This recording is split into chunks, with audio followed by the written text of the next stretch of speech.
Egyptians are deciding the fate of their brand new constitution, which has divided the nation and turned the streets in the country's key cities into battlefields.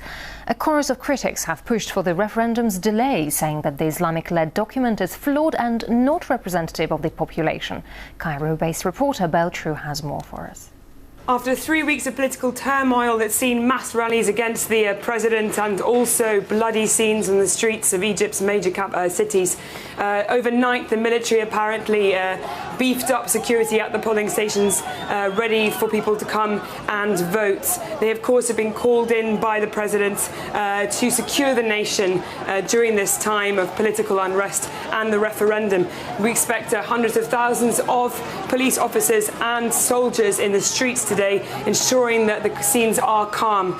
This comes after violent scenes yesterday on Friday in Alexandria, Egypt's second city, which saw clashes between rival protest groups, those in support of the constitution and those against it, including groups wielding machetes and also iron rods, and with around about 19 injured and possible dead, although we haven't had that confirmed yet.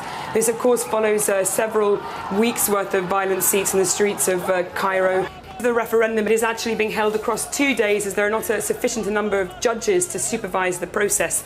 This, the opposition forces say, is a major problem and could open up the referendum to vote rigging. In addition, civil society groups here are questioning how it's possible for them to observe the elections for electoral fraud, since the head of the Constituent Assembly who drafted the constitution is also the head of the National Human Rights Council, who will be overseeing the observation of the polling stations. The constitution itself is a major point of contention also for opposition forces.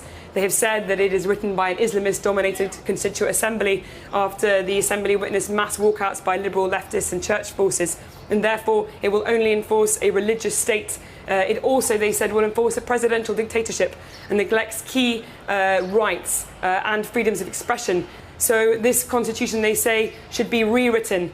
The Constituent Assembly should be reformed.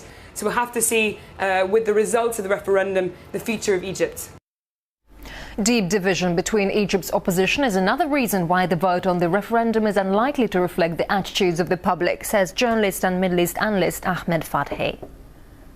Morsi is not showing any signs of flexibility. He's not showing any signs of building consensus. He is shown to be a very stubborn person, regardless of the outcome of the referendum. The scene in Egypt right now, it's an indicative that there is going to be a mass scale playing with the results. There is already reports about money and sustenances have been given to poor people to encourage them to go out and vote favorably with yes for the constitution. And on the other side, the Egyptians are still divided into different groups, and the mobilization of the voters are not going as it should have been going. So it's not really representative of the nation's will or of the consensus that should have been existing.